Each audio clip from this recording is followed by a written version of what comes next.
Meus irmãos, muito boa noite. Obrigado pela sua presença. Sejam todos bem-vindos. Estamos dando continuação aos cursos de teologia. Hoje à noite nós iremos começar uma nova etapa, um módulo que versa sobre a igreja, ou seja, a eclesiologia, a doutrina da igreja. Vamos orar pedindo a orientação de Deus para o nosso estudo, em seguida já vamos começar. Senhor, nós te agradecemos o privilégio de podermos tirar um tempo para refletir a respeito do teu povo e pedir que o Senhor nos ajude a compreender qual é a nossa missão como igreja aqui nesse mundo, entender a igreja, amá-la, fazer parte dela, contribuir com ela e defendê-la quando necessário, sabendo que ela é o teu corpo aqui nesse mundo. Obrigado a Deus pelo privilégio de fazer parte da igreja. Abençoa cada pessoa que aqui se encontra nessa noite. Em nome de Jesus. Meus irmãos, como sempre, o nosso sistema será esse. Eu vou fazer exposição e no final eu vou dar oportunidade para perguntas. Então, à medida que as perguntas vão surgindo, por gentileza vocês vão anotando e no final nós teremos a oportunidade para que vocês façam essas perguntas. Muito bem. Vamos começar aqui com uma explicaçãozinha a respeito do termo eclesiologia. A palavra eclesiologia é uma palavra composta de duas palavras gregas. A primeira, a palavra eclesia, que significa igreja, e logia, que significa estudo. Então, a eclesiologia é o estudo da igreja, ou estudo das coisas referentes à igreja.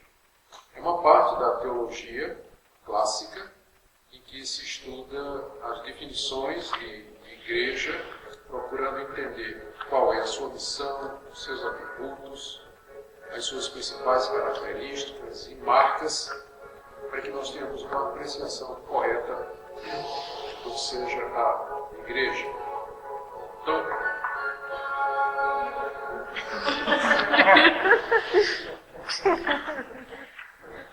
obrigado, Felipe, pelo quanto de musical.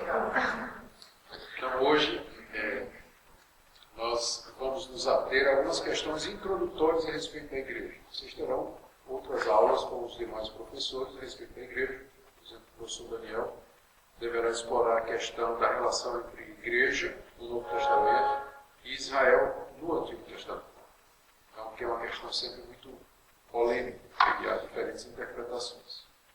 Eu vou ficar mais na questão conceitual. A igreja, quais são suas marcas, as suas características, como reconhecer a verdadeira igreja, e assim por diante. Aí nós já temos bastante para as mangas, como se quiser. Muito bem. A igreja cristã, ela vem sofrendo ataques, muitos ataques em tempos recentes. Aliás, ela sempre foi atacada, mas particularmente, e nesses últimos tempos, muita coisa tem sido dita contra a igreja. Por exemplo, o fato de que ela virou uma instituição. Jesus veio organizar um povo, uma comunidade de adoradores, e com o passar do tempo a igreja virou uma instituição. Ela tem CPF, ela tem gente paga, ela tem sede própria, ela tem recolhimento de ofertas, ela tem rol de membros, ela, enfim, virou uma pessoa jurídica. Então, há uma reclamação de que a igreja como instituição não é aquilo que Deus tinha planejado, e que a instituição acaba prejudicando aquilo que Deus quer que a igreja seja, porque fossiliza a igreja, engessa, formaliza, e acaba virando religião, em vez de ser, na verdade, cristianismo. Também outro ataque é feito por conta dos pecados cometidos pelos membros das igrejas. Então nós sabemos que às vezes os cristãos fazem o que não deveriam fazer. E com isso dão um pau para os inimigos baterem na igreja. Porque aí o ataque é coletivo. Então por um eles tiram todos. Aquele safado fez isso, né? Essa igreja, essa religião evangélica, olha aí, ó, pegando o pecado de um ou outro líder de alguns membros da igreja. também se comenta contra a igreja alguns erros históricos dela, por exemplo, a organização na Idade Média das cruzadas contra os muçulmanos, as guerras religiosas, a instituição de inquisição contra os que pensavam contra a igreja na Idade Média, na Alemanha o apoio que a igreja deu a Hitler e a outros poderes maus desse mundo, a condenação de Galileu, por exemplo, que era um cientista que estava defendendo o sistema heliocêntrico contra o sistema geocêntrico defendido pela Igreja Católica na Idade Média, o divisionismo da Igreja, a quantidade de denominações, enfim, há muitas críticas que são feitas contra a Igreja. E diante delas nós temos que admitir que há alguma verdade em algumas dessas coisas, né? Eu não acho que seja errado que a igreja virou uma instituição, porque cedo ou tarde qualquer organismo ele tem que se institucionalizar. O que eu acho muito engraçado é que o pessoal que critica a igreja e que acha que não deve ter denominação, não deve ter templo, não deve ter essas coisas, eles acabam, no fim, fazendo a mesma coisa. Eles começam a se reunir nas casas como grupos, mas de repente esse grupo, geralmente de jovens reacionários, eles vão casar, começar a ter filhos e vai primeiro precisar de alguém para cuidar dos filhos, né? Quando eles estão em culto. Já vai organizar uma escola, um departamento infantil. Depois eles vão precisar de líderes que se dediquem ao estudo da palavra e aí eles vão ter que sustentar, né? Vai ter que desembolsar dinheiro para sustentar esses líderes. Vão ter que se reunir, vai ficar grande, não vai caber na casa dos irmãos, vão ter que alugar um salão. E no fim eles vão se tornar exatamente aquilo que eles condenam. A história tem sido assim. Esses grupos sempre fazem as críticas, mas no fim eles vão ver que é inevitável que a igreja ela tenha que recorrer a esse tipo de coisa. Então a institucionalização não é problema. O problema é o institucionalismo. Quando a gente deixa essas coisas, a estrutura da igreja, afetar o funcionamento dela. Quando a gente acaba fazendo as coisas para manter a máquina da igreja. E aí perde de vista a missão principal dela. Então o erro está aí.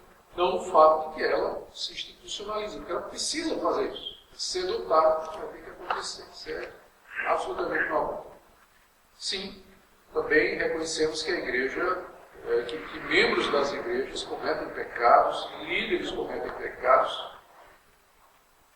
A igreja verdadeira, ela nunca reivindicou perfeição para ela. Ela sempre disse que ela é composta de pecadores salvos pela graça de Cristo. Ainda pecadores. Perdoados, é verdade, mas não livres do pecado em suas vidas e da possibilidade de pecar. Então, é claro, nós gostaríamos que os membros das igrejas não cometessem pecado e seus líderes muito menos. Mas é uma realidade inevitável enquanto a gente está aqui nesse mundo. Então, mas o fato de que evangélicos cometem pecados não quer dizer que nós concordamos. Tanto é para isso que existe a disciplina da igreja. Então, numa igreja séria, quando um membro ou um líder cai em pecado, ele é disciplinado, ele é repreendido, é corrigido, afastado de suas funções, exatamente porque a igreja não concorda com isso. Então, damos essa resposta. Também é verdade que ela cometeu alguns erros históricos, como, por exemplo, a formação das cruzadas na Idade Média para reaver a Jerusalém da mão dos muçulmanos. Muito sangue foi derramado ali. Só que tem que lembrar que quem fez isso foi a Igreja Católica, no período da Idade Média, e por uma motivação absolutamente errada, porque achavam que Jerusalém era a terra santa do povo de Deus. Então, uma teologia errada que levou a uma prática errada. Hoje, se sabe que não se impõe o cristianismo pela espada, e muito menos que a gente deve organizar uma cruzada por conta de um pedaço de terra que serve Jerusalém, que a pátria dos cristãos é celestial, não é nenhum pedaço de terra aqui desse mundo. A igreja não se identifica com nada geográfico. Ela já passou essa fase que era do Antigo Testamento. De fato, a igreja, aqui estou respondendo a outra crítica, ela é muito dividida. Mas existe uma coesão entre os evangélicos. E eles, eu vou tratar dessa questão de divisão, se eu puder. Os verdadeiros evangélicos, eles são unidos nas coisas principais. a doutrina de Cristo, a doutrina da Trindade, a salvação pela graça, a autoridade da Escritura. Isso, batistas, pentecostais, anglicanos, metodistas, presbiterianos, a pessoal da Assembleia de Deus, e até que algumas dessas seitas neopentecostais, eles vão concordar com isso aí. Então, quando se tem boa vontade, se faz uma análise mais profunda, vai ver que os evangélicos, no que diz respeito às coisas fundamentais do cristianismo, eles estão unidos.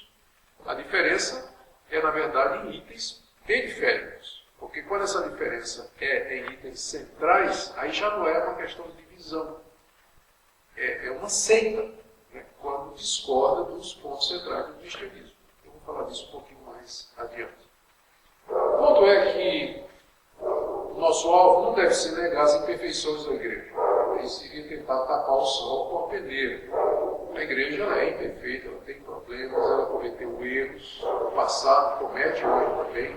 Nós não estamos aqui para negar essas imperfeições, mas para entender a igreja, por que essas coisas acontecem, tentar responder as críticas e aprender a amá-la, mesmo com suas imperfeições, e a servi-la melhor aqui nesse mundo. Então, eu vou começar fazendo aqui a distinção clássica entre igreja visível e igreja invisível. Aliás, deixa eu ver isso aqui, colocando a mais importante em cima. A igreja invisível e a igreja visível. Essa distinção vai ajudar a gente a compreender algumas coisas importantes e dar uma resposta às críticas. Primeiro, vamos começar com o que a gente chama de igreja invisível. Qual é a relação dessa igreja com Cristo? Essa igreja invisível, ela é o corpo de Cristo, a sua noiva, a sua plenitude. A Bíblia, o Novo Testamento, se refere a ela de várias maneiras. Então, Paulo, em Efésios, se refere à igreja como sendo a plenitude de Cristo. O livro de Apocalipse se refere à igreja como sendo a noiva do Cordeiro. Paulo, em 1 Coríntios, no capítulo 3 e no 6, se refere à igreja como sendo o corpo de Cristo. Também em Colossenses fala sobre isso. E outras figuras que são usadas no Novo Testamento para falar da relação de Cristo, dessa igreja com Cristo. Sempre falando que existe uma união profunda, mística, inseparável entre Cristo e a igreja. E essa igreja, então, ela é composta de todos os verdadeiros crentes, vivos, mortos e que ainda vão nascer. Então, é a igreja vista do ponto de vista de Deus. É por isso que ela é invisível, porque você não pode vê-la toda ao mesmo tempo. O que você pode ver dela são apenas os crentes no presente. E mesmo assim você não sabe quem é crente de verdade ou não. Então ela só pode ser visualizada por Deus.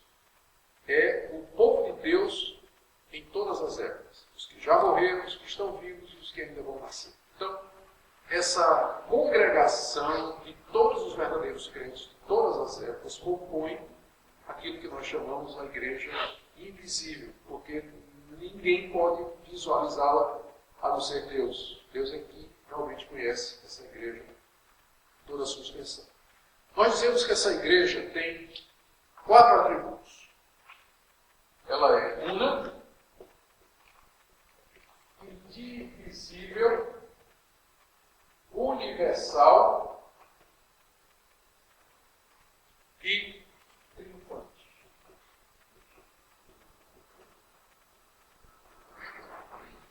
Alguns ainda gostariam de acrescentar perfeito.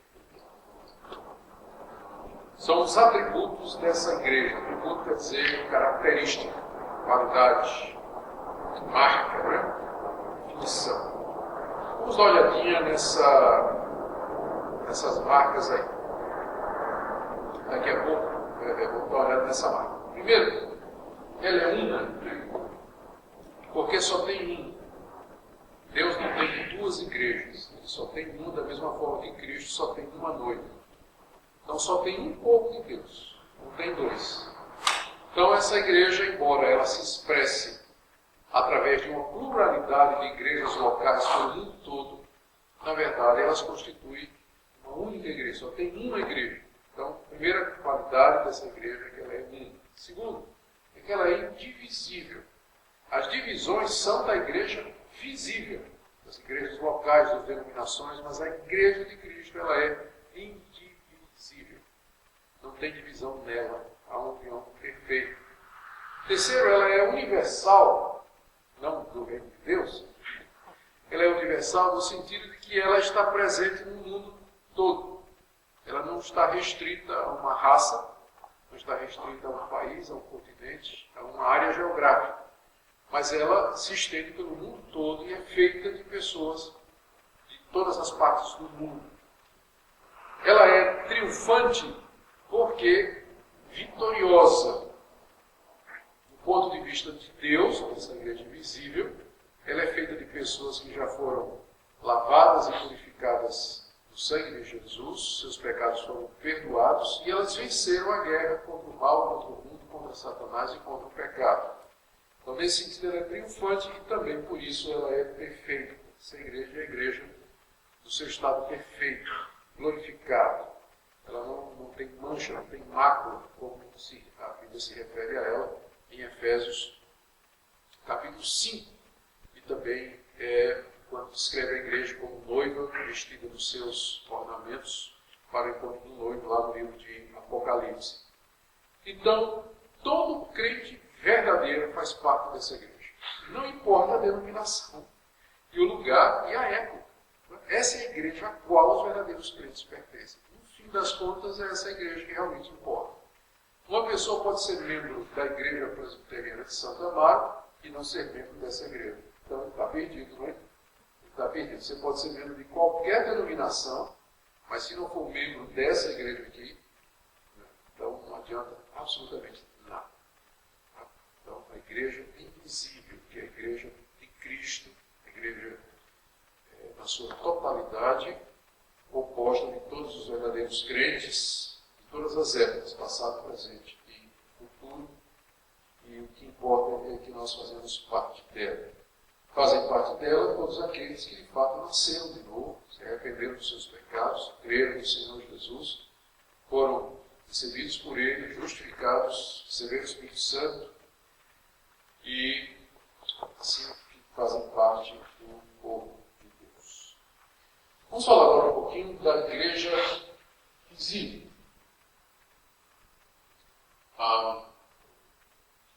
Vou deixar isso aqui também. Vou deixar isso aqui, porque nós vamos ter algumas coisas parecidas aqui. A igreja visível. A igreja visível, ela é a expressão no presente da igreja invisível. Ela é composta de todos aqueles que em todo lugar professam a verdadeira religião, que é a fé em Jesus Cristo e as suas consequências, juntamente com os seus, com sua família. É a casa e a família de Deus aqui nesse mundo. Então, nem todo mundo faz parte da igreja visível, faz parte da visível. Você pode ter nas igrejas locais pessoas que estão ali agregadas por diferentes motivos, mas que na verdade nunca nasceram de novo, não são crentes verdadeiros. Eu, por exemplo, fui membro da igreja visível até os 22 anos de idade. Né? Eu me converti aos 22 anos de idade, nasci na igreja, fui criado na igreja, mas eu de fato só me converti aos 22. E eu sei que tem pessoas que podem dar testemunho parecido também. Agora, todo mundo que é da igreja invisível, ele vai querer fazer parte da igreja visível. Todo crente verdadeiro vai querer se congregar, vai estar com os irmãos, vai querer adorar a Deus juntamente com seus companheiros de fé, vai querer servir a Deus aqui nesse mundo. Então, está aqui a ironia, né? Todo mundo que é daqui vai estar aqui. Mas nem todo mundo que está aqui está aqui. Cautela, né? Cautela. Então a igreja visível, ela é composta dos que professam a fé em Jesus Cristo ao redor do mundo, juntamente com a sua família, e isso em todo lugar. É chamada na Bíblia de a casa e a família de Deus. Ela se organiza através de igrejas locais. Essas igrejas locais, elas geralmente se ligam entre si pelos laços da mesma religião verdadeira. Organizacionalmente, essas igrejas locais são reuniões dos crentes em determinadas localidades, na mesma cidade, na mesma região, no mesmo bairro. Essas igrejas se relacionam de acordo com o sistema de governo e hierarquia conciliar. Então, essas igrejas locais, elas cedo descobrem que elas precisam ter comunhão com outras igrejas, outros grupos de cristãos que professam a mesma fé. Então, elas se organizam através dos laços daquilo que elas professam. Então, por exemplo, o que são as igrejas presbiterianas? São as igrejas locais de uma determinada região que pensam da mesma forma sobre batismo, sobre sistema de igreja, sobre Deus, sobre Cristo. Então, elas se organizam para ter comunhão entre si. Da mesma forma, os batistas. São os batistas, são igrejas locais que pensam a mesma coisa sobre batismo, sistema de governo e uma série de outras coisas. Então, se organizam entre si. Mas, como eu disse, né, há uma unidade fundamental entre elas, embora haja uma divergência entre aspectos secundários que diz respeito às denominações. Qual o propósito, então, dessas igrejas locais? Eu vou colocar aqui 4. Primeiro, cultuar a Deus.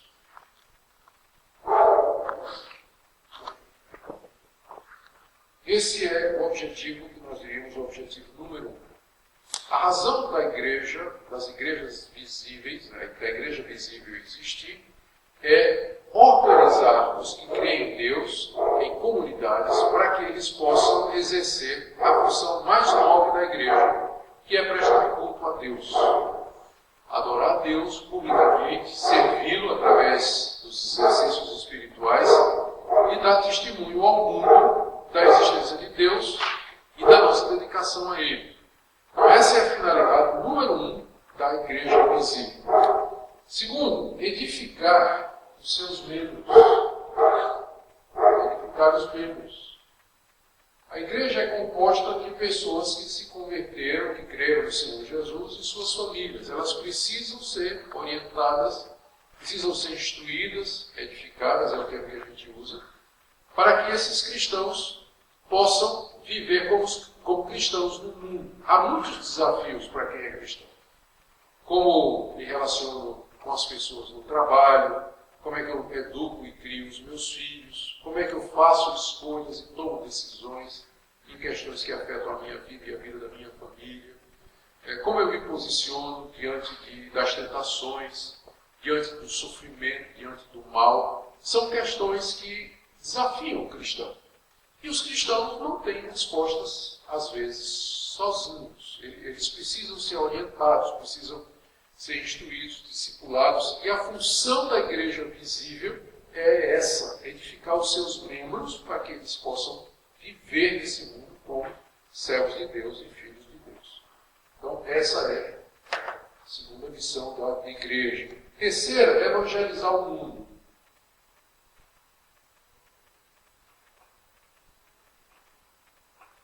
Ou seja, ganhar outras pessoas para a igreja. Ganhar para Cristo, é claro. Mas ao fazer isso, a pessoa, naturalmente, ela vai querer também ser parte da igreja, membro da igreja. Então essa é uma tarefa, é um desafio muito grande da igreja, por isso que ela existe. Através da igreja, Deus vai chamar outras pessoas para o seu convívio. Deus vai trazer a palavra, a verdade a estas pessoas. O Espírito Santo vai agir no coração dessas pessoas. Elas vão se arrepender dos seus pecados, elas vão crer e elas vão procurar se congregar com aqueles que já creem antes delas, para que elas possam aprender, crescer e assim por diante. Então, é através da igreja que a evangelização do mundo será feita. A edificação dos crentes, dos que já são crentes, e o culto a Deus.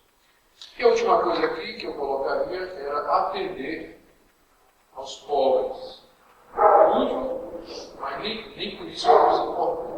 Atender os pobres e necessitados. A igreja tem uma dimensão diaconal. A Bíblia deixa isso muito claro. Então, embora a tarefa principal da igreja é atender os pobres da igreja, os da fé, isso não exclui atender aos necessitados do mundo em geral. Então, a ação social da igreja faz parte da sua função. Há 4 palavras aqui que são bonitinhas, né? Que eu poderia colocar aqui. Cultuar a Deus, liturgia. Edificar os membros, didascalia. Evangelizar é o querigma. E atender os pobres, diaconia. Só por curiosidade, são termos que a gente usa em teologia para definir a missão da igreja. Tá? Liturgia, didascalia, que tem a ver com ensino, querigma, que é proclamação, e diaconia, que é o atendimento aos pobres e necessitados. Então, são essas 4 funções básicas das igrejas locais. Elas existem para isso. E é por isso que nós nos organizamos como igrejas, para que a gente possa fazer isso. Um crente sozinho, ele não vai conseguir fazer isso aqui. Ele pode prestar um culto a Deus, solitário. Fica difícil ele se edificar, né? Evangelizar o mundo ele pode tentar. E atender os povos também. Mas estas 4 tarefas, elas são tarefas coletivas. E nós fazemos estas coisas melhor quando nós estamos integrados com os irmãos em comunidades. Dividimos a tarefa, repartimos responsabilidades, compartilhamos o sofrimento, ajudamos um ao outro, nos fortalecemos, nos encorajamos, aprendemos juntos. Por isso que não faz sentido um crente só, em casa, ser crente em casa. A ideia do crente sozinho, desigrejado, não é um conceito bíblico, desigrejar. Porque o crente, ele quer se igrejar. Eu sei que às vezes é difícil encontrar uma igreja boa. Procurando um jeito, com paciência, você encontra igreja não perfeita, né, que não vai ter, nós dissemos isso. Mas uma igreja que está interessada em fazer esse tipo de coisa. Então, esses são os propósitos das igrejas locais.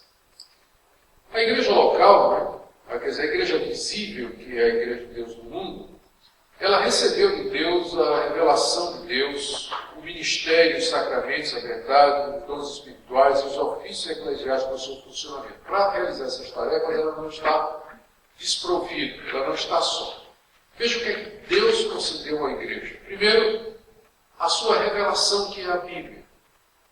Então, nós não precisamos ficar batendo cabeça ou pesquisando, partir do zero, para saber como é que vamos fazer isso.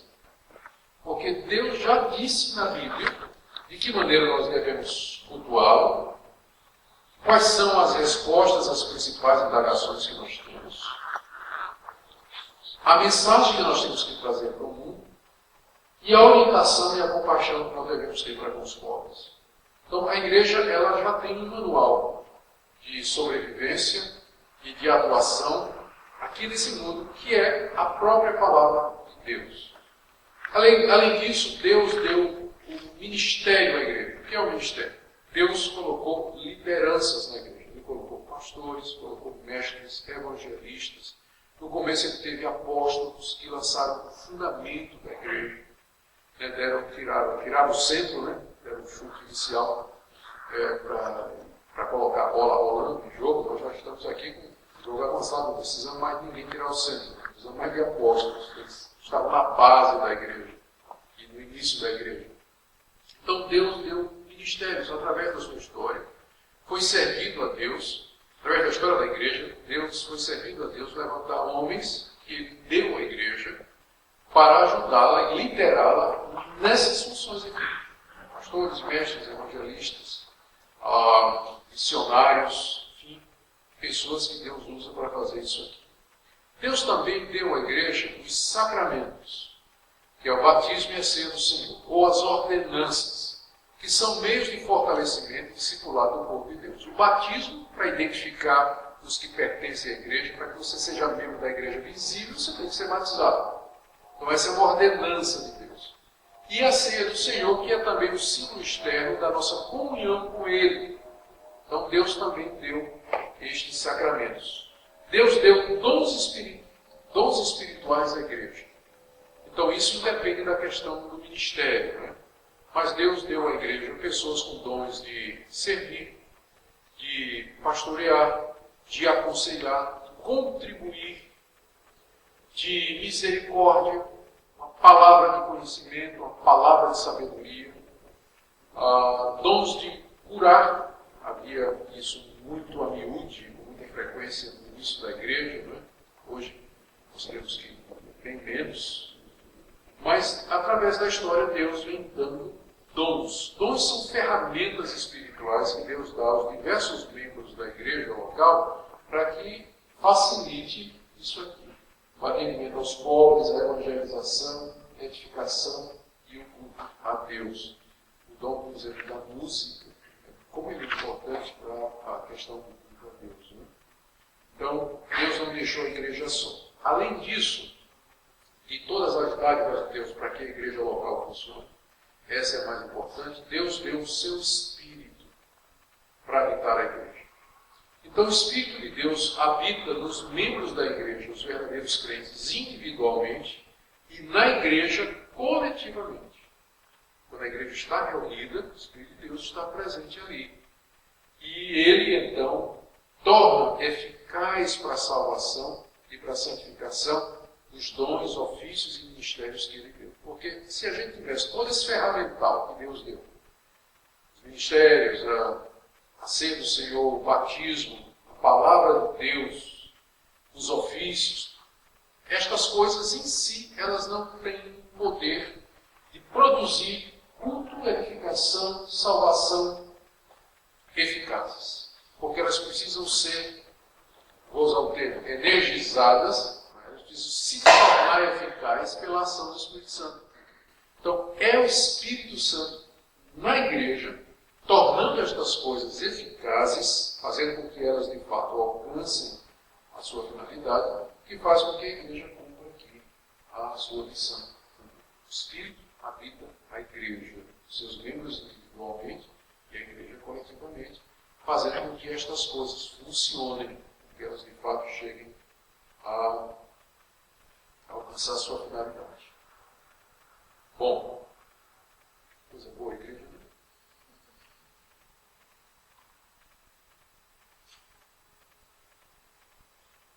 Essa igreja, aí estou falando agora da visível, né? Ela tem alguns atributos. Eu já mencionei alguns, e eu vou relacionar com isso. Ela não é una, porque só a igreja visível é uma. Mas ela é múltipla. Porque há muitas. Você tem igrejas locais. Só a Igreja Presbiteriana do Brasil, que hoje tem 1 milhão de membros, no Brasil, cerca de 1 milhão de membros, nós temos cerca de 4.000 igrejas e congregações. São igrejas locais espalhadas pelo Brasil todo. Então não se pode falar que a igreja visível ela é una, né? Mas ela é una no sentido de que nós temos todos a mesma doutrina, cremos a mesma coisa, pelo menos nos pontos essenciais. Mas ela também não é invisível porque ela está dividida. Nós sabemos que existem divisões nas diversas denominações ou grupos que divergem em questões, graças a Deus, não centrais. Ela não é universal, mas ela é local. Ou seja, não tem uma igreja local que seja universal. Só teve uma vez que a igreja visível estava reunida no mesmo lugar, que foi no dia de Pentecostes. E tinha 120 crentes, né? Estavam todos reunidos no mesmo lugar. Depois de Pentecostes, a igreja cresceu para 5.000 e já saiu plantando igreja em outros lugares. Então foi a única vez que a igreja universal era também local. Porque antes disso não, e depois não é mais possível. Ela não é triunfante, ela é militante. Porque nós estamos ainda em luta, em milícia, em guerra, em batalha aqui nesse mundo. Ainda não alcançamos o estado de perfeição. Claro que ela não é perfeita, né? Ela é imperfeita. Porque nós ainda não chegamos lá. De qualquer forma, ela é a igreja de Cristo, ainda aqui nesse mundo, lutando e até da glória. Essa igreja visível, eu falei aqui da missão dela, falei das dádivas que Deus deu para ela, do ferramental espiritual que Deus deu para ela, mais importante do Espírito Santo, para que ela cumpra a sua missão. Ela tem essas características, mas ela tem 3 marcas que a identificam e que tornam fácil a sua identificação como igreja verdadeira. As 3 marcas da igreja são, que é importante, pregação, os sacramentos e a disciplina.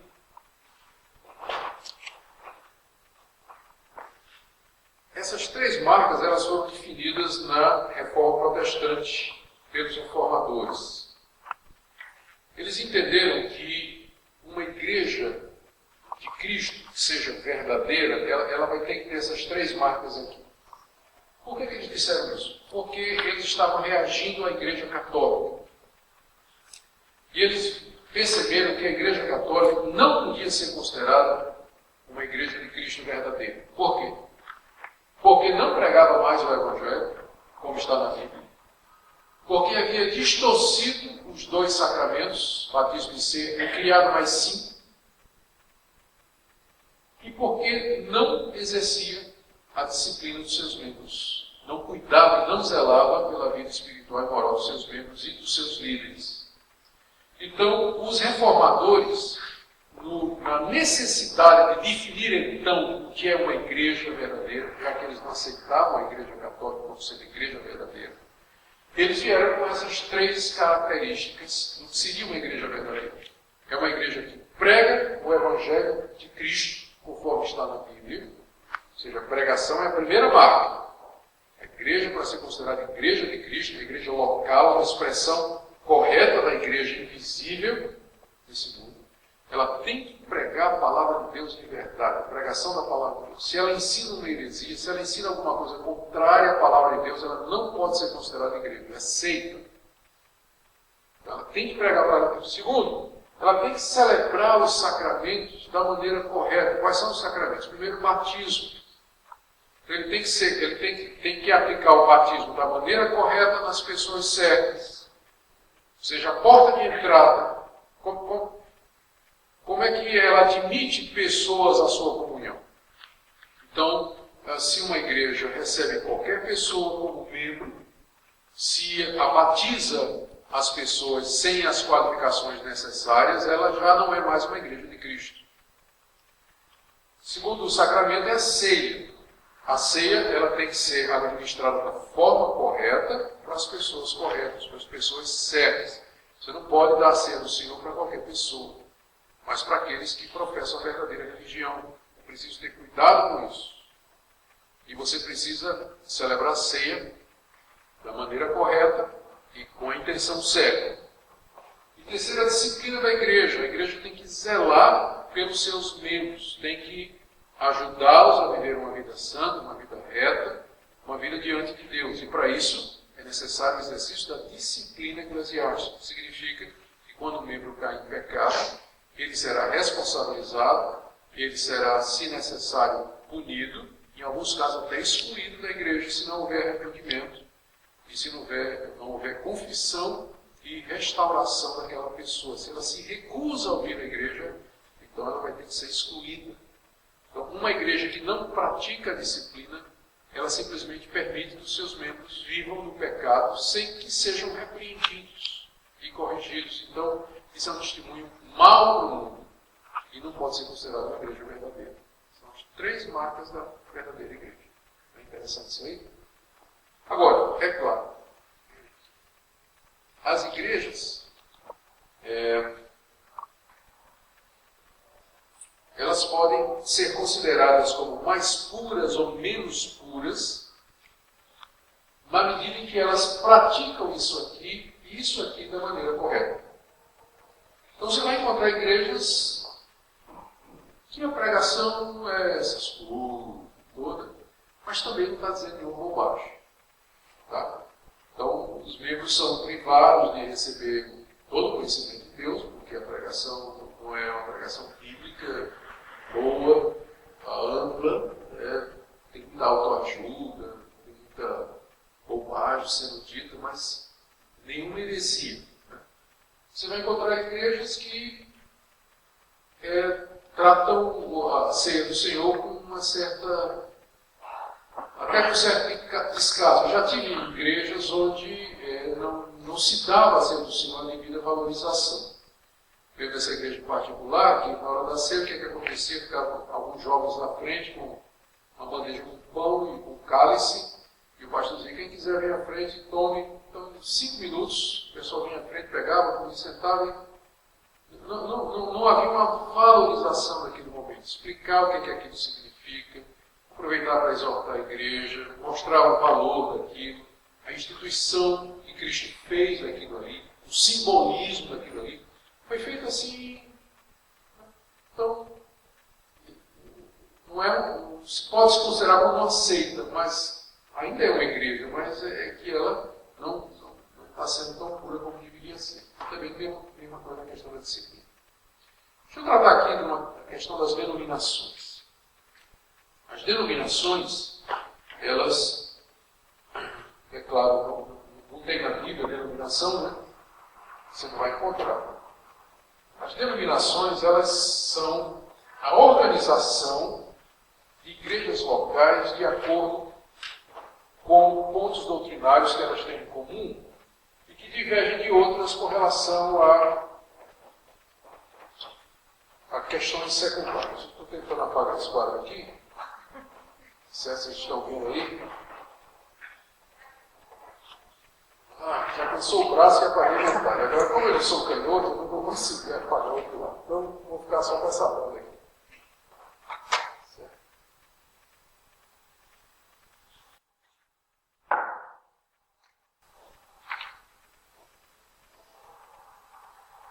Você tem um primeiro círculo maior, que é chamado de cristianismo. E aqui dentro você tem catolicismo, espiritismo, que se considera, né? Protestantismo, pentecostalismo. Então, dentro do círculo para ver onde é que, por exemplo, a igreja presbiteriana se localiza. Você vê como é complicado. Dentro do círculo do cristianismo, você tem um círculo menor, que é chamado dos protestantes. Aí já divergem dos católicos e dos espíritas. É isso? Então, nós somos cristãos protestantes. Aqui do lado de fora você tem o catolicismo, o espiritismo, algumas seitas como, por exemplo, Testemunho de Jeová, que quer se considerar cristão também, né? Mormon também diz que é cristão e tudo. Então, isso tudo aqui fica do lado de fora. Você tem aqui os protestantes. Só que dentro dos protestantes você tem luterano, você tem os chamados reformados e os demais que não se consideram reformados, como luteranos, por exemplo, os anabatistas que vieram da reforma protestante, dando origem aos batistas. Então, dentro dos protestantes, nós nos colocamos aqui como reformados, ou seja, aqueles que historicamente atribuem a sua origem à reforma protestante do século XVI. Só que dentro de reformados, como eu disse, você tem vários grupos, certo? Então nós nos identificamos com os calvinistas, da igreja presbiteriana. De fora ficariam os luteranos, por exemplo, os anabatistas e tudo mais.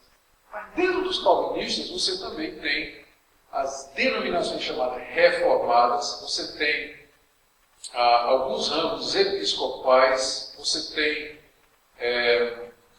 algumas igrejas batistas que também são reformadas, né? Por incrível que pareça, nos Estados Unidos você tem batista reformado. E aí então nós temos agora os presbiterianos. Parou? Não. Porque dentro dos presbiterianos você tem os presbiterianos conservadores, calvinistas, e tem os liberais, que se chamam de presbiterianos também. Então nós estamos aqui nos conservadores. Não é à toa que a gente representa menos de 2% dos evangélicos no Brasil. Porque, ó, como vai fatiando. Para vocês verem a complexidade da igreja cristã hoje. Né? Então o pessoal que não entende isso aqui, que olha, coisa absurda, né?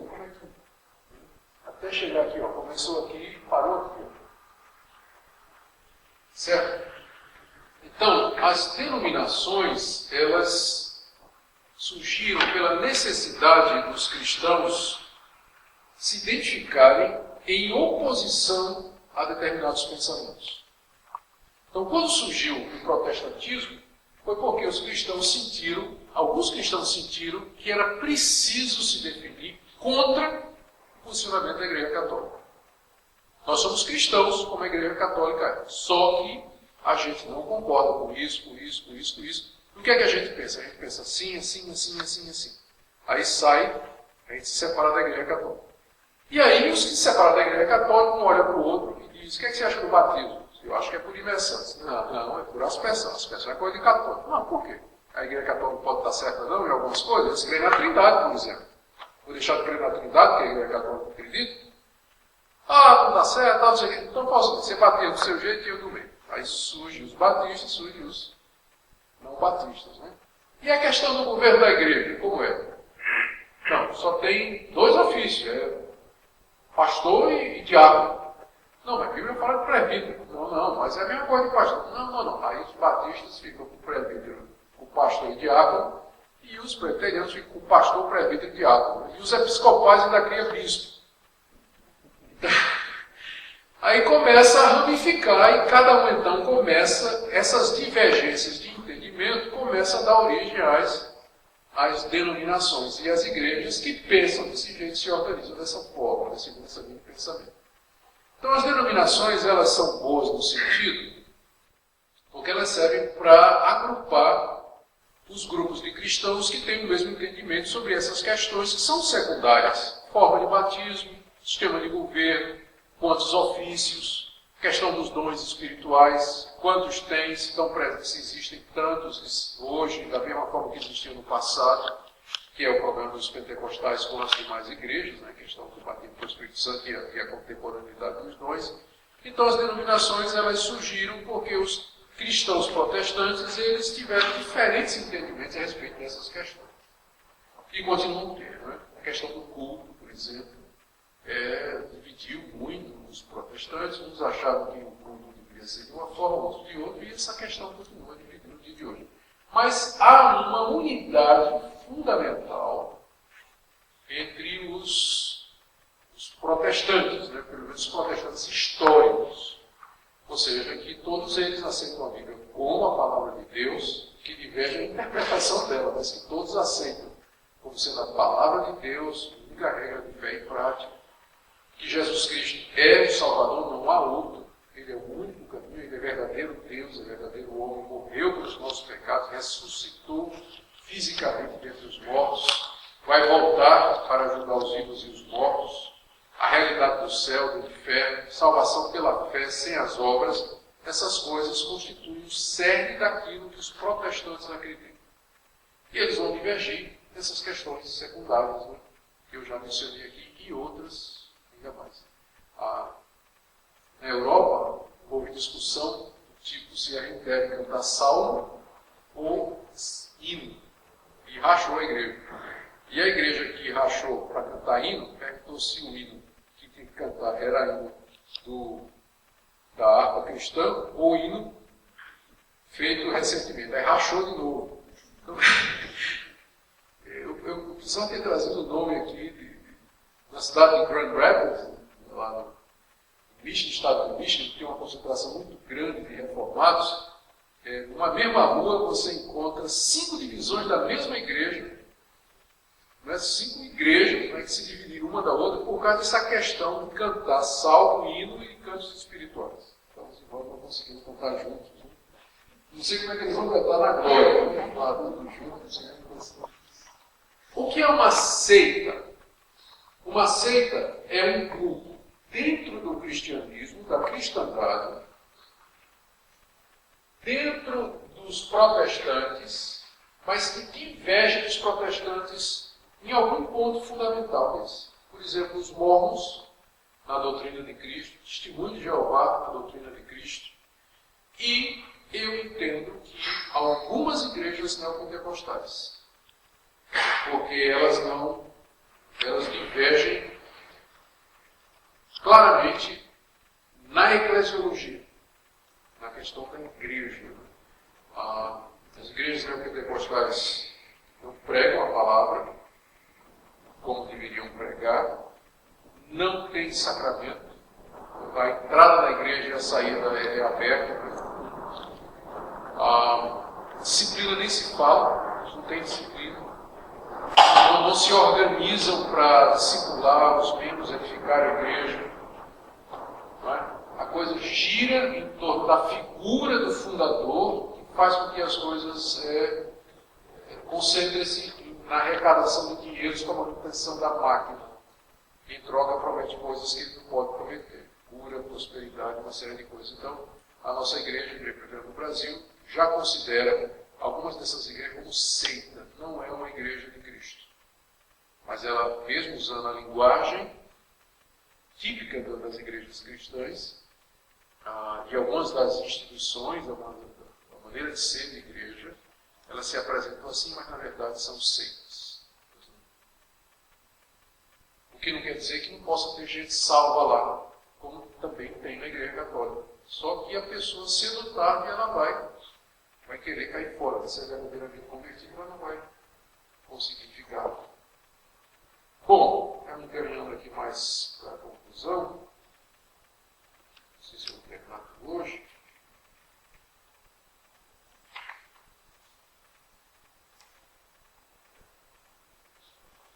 Terminar aqui falando só um pouco da Igreja Presbiteriana do Brasil. Já falei sobre isso, né? A origem dela é cristã reformada, a doutrina dela é a doutrina da reforma, especialmente a doutrina dos puritanos calvinistas. A nossa orientação teológica é o sistema de teologia iniciado em João Calvino, expressa a confissão de fé. O nosso culto é o culto reformado e a nossa organização é presbiteriana. O nome vem de presbíteros, porque nós entendemos que o governo da nossa igreja tem que ser feito por presbíteros, não está na mão de um bispo ou de um pastor, mas de concílios, presbitérios. Então, uma das características da igreja presbiteriana, que faz com que ela seja diferente, por exemplo, da igreja batista, Assembleia de Deus, da episcopal, é que o governo dela é plural. Quem governa a igreja não é o pastor, ao contrário do que se pensa, mas o conselho da igreja é composto de presbíteros eleitos pela própria igreja. O pastor preside o conselho, mas ele não pode decidir, não decide a vida da igreja sozinho.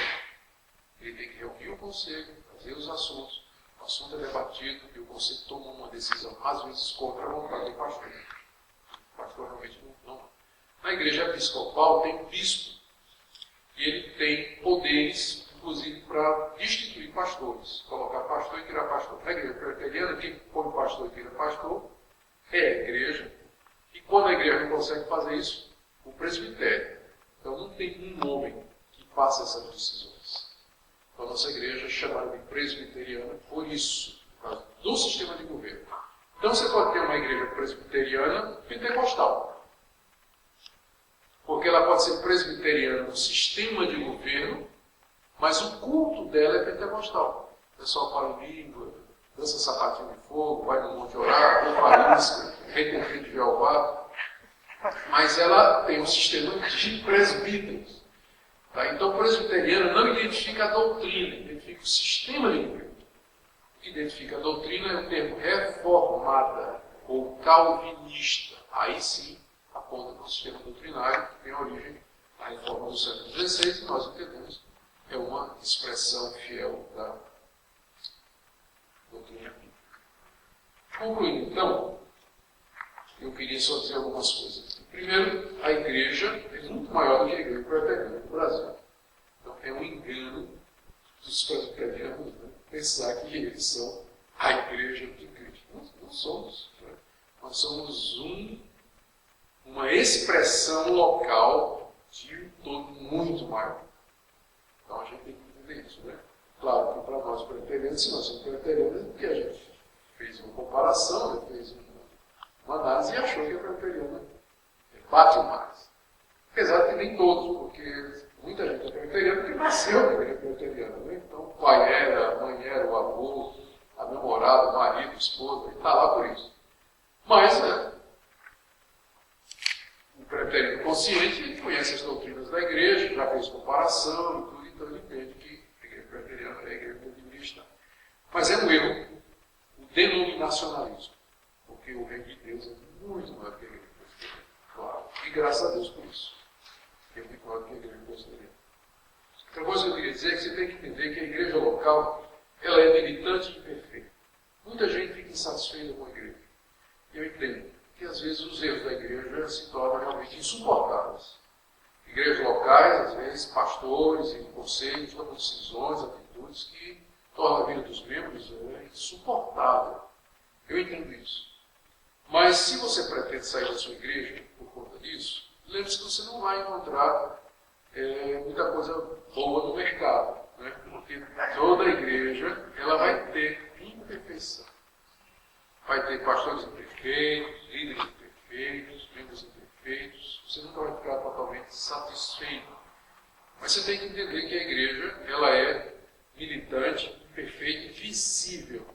O que importa é fazer parte da igreja invisível, a igreja de Cristo. E suportar, durante o tempo que a gente está aqui, o convívio com os irmãos. Não é? Outra coisa importante, você precisa da igreja local para crescer, servir, amadurecer, aprender e contribuir para essas coisas que são função da igreja. Então, aprenda a amar a igreja, se envolver com a igreja, participar dela, porque ela é o plano de Deus para o seu povo. Não tem outro plano. Então, peca muito o pessoal do desigrejamento, que prega que o cristão está melhor sozinho, sem estar pertencendo a uma igreja local, tentando por si mesmo conhecer a Deus e servir a Deus. E por último, a igreja local precisa de você, dos seus dons e dos talentos espirituais. Todo crente é necessário. A Bíblia, quando fala da igreja e dos seus membros, sempre usa metáforas como, por exemplo, o corpo humano. O corpo é um só, mas ele tem muitos membros. Todos os membros são necessários, embora eles sejam diferentes. Pé, mão, olho, ouvido. Todos têm função diferente e todos são importantes. Então, a gente tem que olhar para a igreja e para o nosso relacionamento com a igreja dessa maneira. Amém? Nosso Deus, muito obrigado pela igreja. Pedimos perdão quando nós não fazemos o nosso trabalho direito, quando nós damos razão ao mundo para falar mal de nós. Perdoa-nos, ó Deus, e na nossa imperfeição, usa-nos para te servir, te cultuar, evangelizar o mundo, edificar os crentes e socorrer os pobres. Dê que a pregação, celebração das ordenanças e disciplina seja feita de acordo com o teu querer, para que teu nome seja honrado em todas as coisas. Abençoe as igrejas em todo o Brasil que querem de fato te servir, de todo o coração. Levanta pastores, segundo o teu coração, para abençoar estas igrejas e orientar os crentes. Pastores, presbíteros, diáconos, ministérios para desenvolver o potencial da igreja. Abençoa essa nova geração de evangélicos que vem surgindo, ó Deus. Dá-lhes sabedoria, humildade e submissão a Ti. Em nome de Jesus. Amém. Perguntas? Até meia-noite. Tem que ir embora daqui a pouco. Tem mulher e filho, diga-nos. Ô, pastor,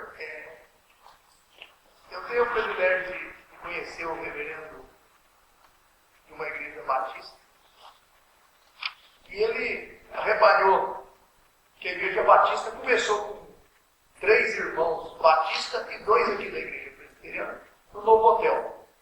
E para lá foi uma gama de presbiteriano e ficou lá e não teve problema nenhum. Mas aquele homem saiu dali. E os batistas jogou tudo no tanque, aqueles presbiterianos para se batizar. Esse é um dos problemas, que a pessoa acha que vai sair da igreja presbiteriana e vai ser recebido lá com uma baita de uma festa. Não é por aí. Tá? Não é por aí. No início é muito doce. Depois eles chamam. Né? O que acontece? O reverendo Elarim Veloso é um pastor extraordinário, muita gente que conhece ele. Então, deixando esse lado para lá, que a passagem presbiteriana do Batista é uma mudança muito grande. E a minha questão com a igreja presbiteriana é que hoje, graças a Deus, mudou, mas tem uns pastores aí que é pior que pinga de litro. E os presbíteros e os pastores atuais é culpado disso aí, porque eles examinam lá no conselho jovens que vai para o seminário que não tem vocação nenhuma. Será que esses presbíteros e esses pastores não veem que esse jovem não está engraçado na igreja, não canta no coral, não canta na coisa, não é professor da escola dominical? Quer dizer, não tem qualidade para ir para fazer o curso pastoral. Aí volta aquele pastor para cuidar de uma igreja e dá o que está dando por aí, igrejas fracas. Não teria que a igreja presbiteriana passar um pente fino nessas pessoas que estão indo para o seminário? Não só a igreja presbiteriana, isso qualquer igreja, né? Mas eu estou falando presbiteriana porque eu sou membro de uma igreja presbiteriana. Sim. A igreja presbiteriana deveria fazer isso. Sem dúvida. Agora, diga lá. Apesar do abismo que existe entre a igreja católica e nós, por exemplo, presbiterianos, a igreja católica pode ser considerada cristã, apesar de tudo os assuntos que ela ensina? Do ponto de vista dos reformados, não. Porque ela, embora ela creia na Trindade, creia na divindade de Cristo, creia que Cristo morreu pelos pecados, ressuscitou, tudo, acrescenta a mediação de Maria, acrescenta a mediação dos santos, acrescenta purgatório, 5 sacramentos além dos 2 ensinados na Bíblia, e ela é sinergista. A salvação não é pela graça, pela fé. É pela fé mais as obras que o indivíduo faz. Então, por isso, ela fere um princípio precioso do cristianismo, que é a salvação pela fé em Cristo somente. Então, diante desse quadro, é muito difícil julgar a teologia da Igreja Católica como sendo bíblica. Então, por isso que os reformados saíram da Igreja Católica e até hoje continuam achando que a Igreja Católica não é uma igreja cristã. Eu perguntei isso porque uma pessoa proeminente da igreja presbiteriana, missionário, assim como ele disse que a igreja católica era cristã, eu fiquei preocupado, né, com a continuidade, porque ele foi professor, mas eu fiquei preocupado com o texto como propósito de uma pergunta. Então, a pergunta é a Bíblia da base para o governo aquilo que eu gosto, por exemplo, e o governo congregacional. A minha pergunta para o senhor eu falei para ele que se ajuda hoje, você que apreciou, conheci o monte da Igreja Batista, se converti para a Igreja Batista, Sim. e a gente percebe a diferença que é muito complicado, na disciplina, não unir, assumir toda a igreja, expor aquele tempo, não que não mesmo, já seja dito, mas eu acho que a Bíblia quer ver cautela. Cautela que o Senhor tem. Isso. Eu não teria problema. Eu acho que o sistema presbiteriano é mais próximo do que a Bíblia ensina. Mas eu não teria problema em uma igreja batista por conta disso. Porque eu acho que o sistema de governo ele não faz parte da essência da salvação, das coisas que concernem a salvação. Não faz parte daquele núcleo duro que identifica o cristianismo na sua essência. Então, eu acho que sempre é melhor. Não quer dizer que o batista é errado. Mas uma coisa está errada, a outra é ser melhor, né? Então, eu prefiro o sistema presbiteriano, não teria problema com a igreja batista. É porque o final do poder de Deus eu fico isso, né? Que a Bíblia dá roubado para o governo. E ficou assim, Não é que a Bíblia dá base para os dois, a Bíblia não é muito clara sobre isso.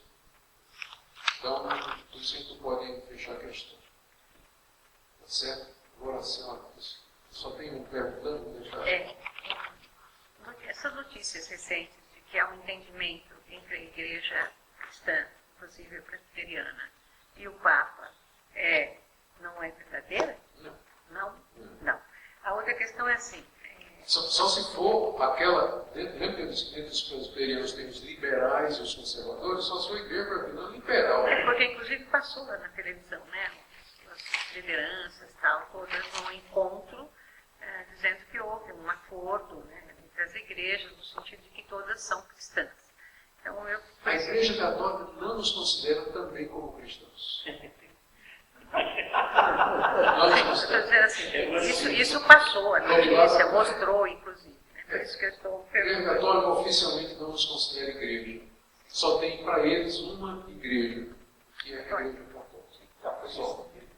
Já, isso aí é uma bula papal de 200 anos atrás, nunca foi revogada. Continua sendo a única igreja. E confirmou, agora 2 anos. Eles não mudam essa doutrina. A questão do ministério, quando o senhor citou que há lideranças, pastores, mestres, evangelistas, missionários, essa divisão é uma divisão para internamente haver regência, ou todos essa divisão ela está na Bíblia? Por exemplo, há mestres, há evangelistas? Efésios 4, 10 e 11, Paulo fala que Cristo deu à igreja apóstolos, profetas, pastores, evangelistas e mestres. Profetas. E aí, então, esses profetas hoje, eles existem na igreja? Sim. A profecia é o dom de exortar a igreja e de trazer a palavra de Deus para ela. Então, qualquer pessoa que tem uma palavra de Deus para trazer à igreja e abençoar a igreja, exortar a igreja, ele está se não confundir com o adivinhar o que o irmão está fazendo em casa escondido. Não confunda, porque profecia não é isso. Há uma confusão nesse sentido em alguns meios pentecostais. Mas a função do profeta, o profeta sempre foi ser o homem da hora, né? O homem que Deus levantava para exortar a igreja e trazer a palavra de Deus numa circunstância, num momento, um contexto especial da vida da igreja.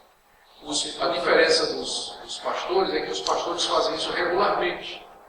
Pastores e mestres fazem isso regularmente. O profeta é mais uma coisa espontânea, da hora, não pensada, não planejada. Esse dom existe sim, Deus usa. Obrigado. Teve a divisão do Império Romano, aquelas igrejas de Atos, elas ficaram na parte do Império Bizantino. Na igreja ortodoxa. E como que estavam essas igrejas? Elas ainda seguiam o cristianismo verdadeiro? Eu não saberia te dizer. A igreja ortodoxa, ela preservou muita coisa da tradição apostólica. Então, ela não é como a igreja católica. Ela não tem a mediação de Maria, dessa questão dos santos. Agora, ela é muito ritualista. O ritual dela é muito complicado. Ela trouxe muita coisa para dentro do culto dela. Muito simbolismo, muita coisa. Então, eu acho que nós estamos mais próximos da igreja ortodoxa do que da igreja católica. Ela fica aí no meio, uma tentativa, e ela não é nem igreja católica nem igreja protestante. Ela é uma tradição do cristianismo antigo, que nunca passou pela reforma, certo? Nunca teve uma reforma dentro dela, como teve a igreja católica. Mas ela não chegou a se desviar tanto do cristianismo original como a igreja católica, mas também tem pontos de objeção. Eles se consideram, por exemplo, os patriarcas deles, na visão deles, são os legítimos representantes de Pedro. Então, não chega a ser papo porque eles não consideram que são falíveis, mas acham que está na mesma linhagem, por isso eles são a igreja cristã única. Esses pontos fundamentais, eu creio que em parte, Eu não saberia te dizer com certeza, eu nunca me dediquei muito a estudar. Já li alguma coisa sobre isso, mas eu acho que eles não teriam dificuldade nos pontos centrais. Não. Agora, um ponto que eles divergem bastante de nós é a questão da tradição. Para nós, a única fonte de verdade é a palavra de Deus. Eles aceitam a Bíblia como palavra de Deus, mas eles somam a isso os posicionamentos doutrinários que a igreja vem tendo através desses anos todos. Eles consideram tão autoritativos quanto a Escritura. Para nós, isso teríamos dificuldade de ser. Bom, aqui. Essa parte Testemunho de Jeová. Os mormons, eles acrescentam à Bíblia o livro de Mórmon. Então eles têm duas fontes de autoridade. Eles têm a Bíblia e o livro de Mórmon, que foi uma revelação dada pelo anjo Moroni ao fundador Joseph Smith. Diz que Deus escreveu a revelação final. A Bíblia não é a revelação final de Deus, mas Deus deu a revelação final gravadas em placas de ouro, escrita em egípcio antigo, e mostrou a esse jovem, Joseph Smith, onde estaria essa placa. Ele foi lá, traduziu, e é o livro de Mórmon, que é considerada a revelação final de Deus, superior, inclusive, à Bíblia. Superior à Bíblia, porque vem depois, né? Então eles baseiam a doutrina deles em cima desse livro. Então, com base nisso, para eles, Jesus não é Deus. Jesus é a criatura mais excelente de Deus. É quase que um anjo glorificado. Deus tem corpo físico. A salvação não é pela fé do que Cristo fez, mas é pelas obras, pelo mérito da pessoa. E por aí vai. Então, a gente não pode considerar isso como cristianismo. Testemunho de Jeová vai na mesma linha. Nega que Cristo é Deus. Também nega que o seu sacrifício na cruz é para nos salvar. Nega a personalidade do Espírito Santo. Não existe Espírito Santo. Então, a gente também não nos considera como cristãos. Não. Sei. Porque eles fogem do cristianismo nesses pontos centrais. Né? A pessoa de Cristo, a autoridade da Escritura, a salvação. Se fosse uma diferença só de organização, forma de batismo, tudo bem. Mas nesses pontos aí, tem jeito. Tem que fazer. Bom? Senhor Augusto, eu considero que as igrejas estão mais próximas dos nossos cristianos, dos nossos vizinhos, dos batistas, dos metodistas, parece que são nossos vizinhos. Né? Só que acontece uma coisa curiosa. Entre nós, os batistas, temos uma diferença no batismo. Eles fazem primeira lição. Eu até brinco com meus amigos batistas lá do Cipó, eles têm um pastor que é amigo de nós. Eu falo para eles, olha, no batismo nosso não precisa estar um bombeiro presente, vocês precisam fazer afogamento. Então, só que tem o seguinte, então difere assim no batismo, porque não está bem explicitado, né? Se é primeiro santo, então tem esse problema, cada um faz o seu jeito, aquele que o senhor falou, né? Você faz o seu jeito, você faz, né? Agora, os adventistas são protestantes, eles guardam no sábado. Né? Tem igreja que guarda, não é só adventistas, tem mais igreja que guarda no sábado. Nós guardamos o domingo. Bom, eu fiquei curioso de saber por que nós guardamos domingo e por que eles guardam o sábado. O sábado está bem explicitado na Bíblia, nos mandamentos. Só que, segundo explicações que eu recebi, é que o sábado significa o Shabat, que é o dia do Senhor. Né? Podia ser sábado, segunda-feira, domingo. E nós guardamos o domingo. Então, o que faz com que nós guardemos o domingo e os adventistas, por exemplo, guardam o sábado? Eles são mais tradicionais? Não. Faz com que a gente guarde o domingo é a Bíblia. Faz com que a gente guarde o domingo é a Bíblia. Só pegar um trecho aqui. Colossenses.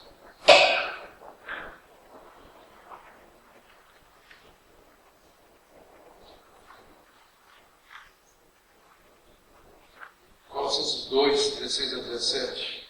Ninguém vos julgue por causa de comida, bebida, dia de festa, lua nova ou sábado, porque isso foi sombra das coisas que haviam de vir. Porém, o corpo de Cristo. Colossenses 2, 16 e 17. Colossenses 2, 16 e 17. Sábado era sombra. Fazia parte da lei moral e da lei cerimonial. Era um tipo do descanso que Cristo haveria de trazer ao seu povo. é porque Então, Jesus guardava o sábado. Os judeus guardavam o sábado. E eu procurei nas palavras de Jesus e eu vi que Jesus condenava os excessos do rigor, excesso do rigor do sábado. Mas eu nunca vi Jesus, não vi nas palavras de Jesus explicitamente falar que nós não deveríamos guardar o sábado. Mas viu ele mandando guardar? Né? Mas encontrou Jesus mandando guardar? Não falei. 0 a 0. Guardar, eu vi ele condenar os excessos. Mas não viu ele mandar guardar. Encontrou alguma parte que Jesus dizendo assim, guarda esse sábado? Nem dizer que não deve, nem que deve. Pronto, então 0 a 0. A gente vai ter que definir a questão com outra base, não nas palavras de Jesus. Então, várias palavras de Paulo. Porque Paulo está dizendo que sábado era sombra.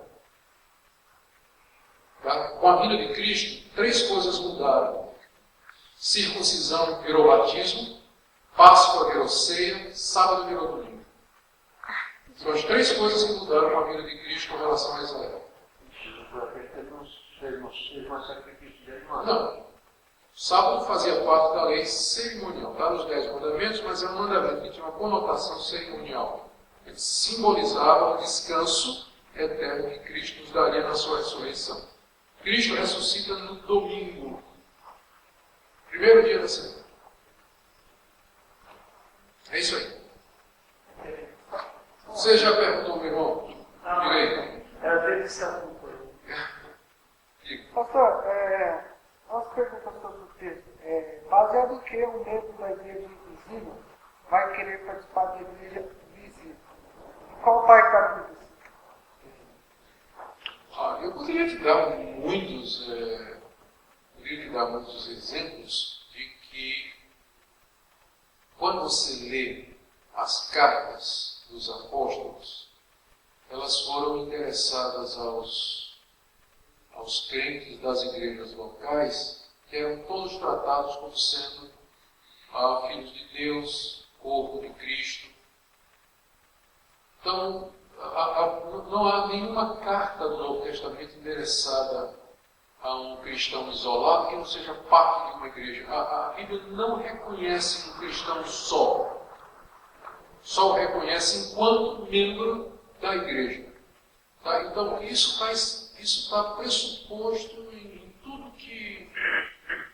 Quando a Bíblia fala... Eu faço essa pergunta, desculpa, só pela questão, por exemplo, existem aquelas pessoas que, pelo menos às vezes, são evangelistas, né?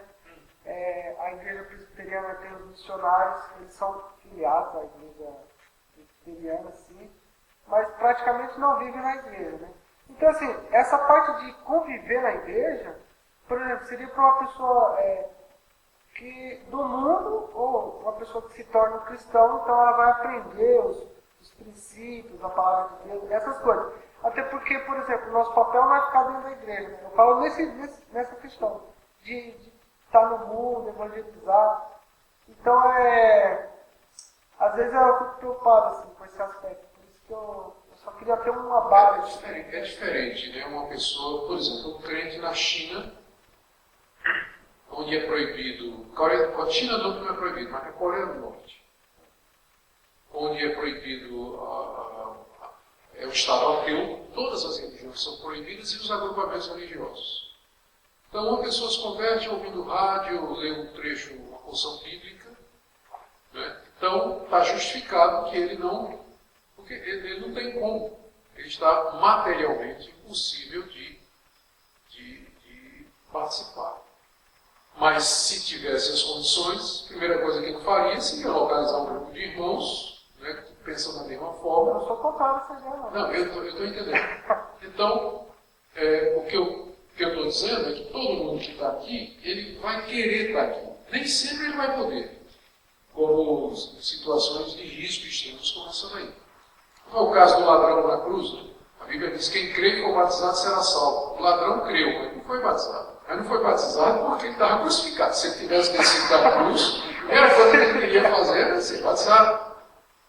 Então, há situações que fogem à vontade do crente. Dadas as circunstâncias, ele faria tudo isso. Né? Ele participaria. Normalmente. Pastor, só mais outra pequena pergunta aqui. Deus dá os dons, porém aquele que não encontra o seu dom, ele está equivocado enquanto não encontrar o seu dom, assim? Ou ele não é um eleito? Não, tem gente que é crente, mas não sabe o que ele está fazendo na igreja. Porque isso é muito questionado pelos pastores. Eu sei. E eu não discordo, mas assim, às vezes a pessoa... Dizer para uma pessoa que ela não é crente porque ela não tem um dom específico determinado de servir a igreja, isso aí eu acho que vai além da Bíblia. No mínimo ela tem o dom de encher o tempo no domingo. Fazer número. No mínimo. Ela tem o dom de estar lá. Só a presença dela já encoraja os outros e fica feliz, né? O dom de aplaudir. Pode não ter o dom de atuar, mas tem o dom de aplaudir, né? Legal, sim. É uma coisa encorajante. Só uma outra pergunta. Das 3 marcas... Você já vai em 3, viu? Não, é porque você falou para perguntar só no final. Das 3 marcas, a disciplina é tipo uma marca da igreja. Já descobri seu dom, vamos perguntar. Eu espero que não. Mas eu nunca soube que uma igreja católica, ela disciplinava antes, né? Então, por exemplo, na Reforma, a questão da disciplina é uma das marcas. Mas antes, não era praticada a disciplina. Não. Então, assim, baseado, não que eu discorde da disciplina, eu não discordo, mas, assim, é difícil você criar uma marca para a igreja verdadeira, sendo que ela não era, até muito tempo, ela nunca teve essa característica. Não, ela teve durante no primórdio, né, no início da igreja, a disciplina era usada, você vê dos pais da igreja, até 200, 300 anos depois, os escritos dos pais da igreja, disciplina há um caso de um presbítero que foi disciplinado porque escreveu um livro, como se tivesse sido um dos apóstolos, chamado pseudepígrafo, né? E o cara foi disciplinado por falsidade teológica. Teve casos desse aí. Presbíteros como Montano, por exemplo, que foi disciplinado por causa de heresia. Orígenes, que foi disciplinado depois de morto. A igreja disciplinou depois de morto, excomungou ele depois de morto. Então, isso são exemplos que você tem do período patrístico, que foi até o século IV depois de Cristo. Depois a Igreja Católica continuou exercendo disciplina, mas não era mais pelos motivos corretos, e não era feito pelos motivos corretos. Havia excomunhão, tanto é que o Papa excomungou Lutero. Mas essa disciplina, ela não era uma disciplina conforme você encontra ordenada e orientada na palavra de Deus. Então, os reformadores insistiram que o exercício correto da disciplina identifica a verdadeira igreja. Não é só a ausência dela, é que ela seja feita correta da disciplina. Né? Faz toda a diferença. Faz toda a diferença. Às vezes, a gente encontra igrejas que usam a disciplina simplesmente para afastar os descontentes. O pastor nem discute. Foi contra o pastor já exclui da igreja. Não tem igreja que faz isso? Em vez de ouvir a pessoa, dar à pessoa uma oportunidade de defesa, a chance de arrependimento e pastorear a pessoa, porque a disciplina ela só deve ser aplicada depois de um processo pastoral. Né? Mas aí o pessoal usa a disciplina para afastar os dissidentes, não dá oportunidade, não dá nada. Então não dá nada isso aí. Tá bom? Peraí. Terminou? Eu tenho mais uma. Última pergunta e nós vamos encerrar. Então, vai lá mesmo. Você queria perguntar? Não, tudo bem. Eu toria a palavra para dar oportunidade a outros que não tinham perguntado. Eu não tenho. Volta para o senhor. Pode falar. Não, é só que Colossenses 2, 16, 17 está refletindo Oséias 2, 9. Fala do mesmo assunto, né? Estarei sentado É Oséias 2:11 aí, o Pedroso aí, É, sabe? tem que ir. Oséias 2:11, uma Oséias sugestão. Oséias 2:11, uma sugestão. Já achou aí? Bom, gente, muito obrigado pela presença de vocês. Tenham todos uma boa noite e nos vemos em breve, se Deus quiser.